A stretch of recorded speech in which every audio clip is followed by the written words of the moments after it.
What if you could express literally any possibility, from a simple scientific fact to a deep personal regret, with perfect clarity? Well, that's the power of conditional sentences in English. They're not just grammar, you know. They're the tools we use to explore cause and effect and the endless worlds of our own imagination. So, let's break them down. So, here's our game plan. We're going to start with the basics, then climb this kind of ladder of possibility. We'll start with the solid ground of the zero conditional, which is all about facts. Then we'll move up to the real possibilities of the first, the daydreams of the second, and final, the alternate pasts of the third conditional. And then we'll wrap it all up with some key takeaways to make it stick. All right, first things first, what exactly is a conditional sentence? At its heart, it's really just a sentence about cause and effect. It's saying one thing depends completely on another. You've got two main parts. The if clause, that's your condition, and the main clause, that's your result. If you get the condition, you get the result. It's a beautiful, logical little package. And in English, we have four main ways to build these if-then sentences. Each one expresses a totally different level of possibility, from something that's 100% certain to pure fantasy. Let's start with the most straightforward one, the zero conditional. This isn't for possibilities, it's for certainties. We use it for things like scientific facts, general truths, basically any situation where a specific condition always gives you the same exact result, no exceptions. This is a perfect example, right? It's not a prediction, it's not a guess, it's just a general truth. The condition, eating too much, pretty reliably leads to a certain result. And the sentence structure itself shows us this certainty. And the structure is so simple and clean. Both the if clause and the main clause are in the present simple tense. If you heat water, present simple, it boils. Also present simple. That matching tense is our signal that we're talking about a constant universal truth. So the most important thing to remember here is this. Avoid using will. A really common mistake is to say something like, they will get fat, but that kind of changes the meaning. It turns it into a prediction. For the zero conditional, we stick with the simple present to keep it a solid fact. Okay, now let's climb one rung up that ladder, from certainty to possibility. This is the first conditional.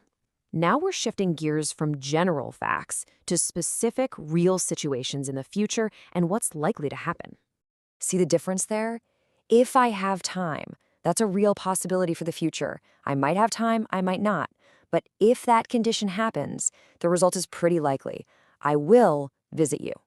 We're making a prediction about a specific, possible future event. And check out the structure. The if clause actually stays in the present simple, just like before, if you study hard. But the main clause, the result, now brings in will plus the verb. You'll pass your exams. This little mix of tenses is the signature of the first conditional. Okay, the classic mistake here is putting will in both parts of the sentence. But you gotta remember, the will only ever belongs in the result clause. The condition, the if part, that always stays in the simple present. So it's if you go, not if you will go. All right, time to take a big step away from reality. Welcome to the second conditional. This is the one we use for hypothetical, improbable, or just plain unreal situations. This is the language of daydreams and what-ifs. This sentence immediately tells you something about the speaker's real life. They don't have more time. The condition is unreal. And because the condition is unreal, the result, traveling the world, is purely imaginary. Now, to signal this shift into imagination land, the grammar changes. The if clause moves into the past simple. If I won the lottery. Now, using the past tense here is a grammatical trick. It doesn't mean we're talking about the past. It's how we show the situation isn't real. And the main clause? That uses would. And here's the mistake to watch out for. The impulse is to put would in the if clause. But nope, resist. The would only belongs in the result. The condition uses the simple past. If I had, not if I would have had. And here we are at the top of the ladder, the third conditional.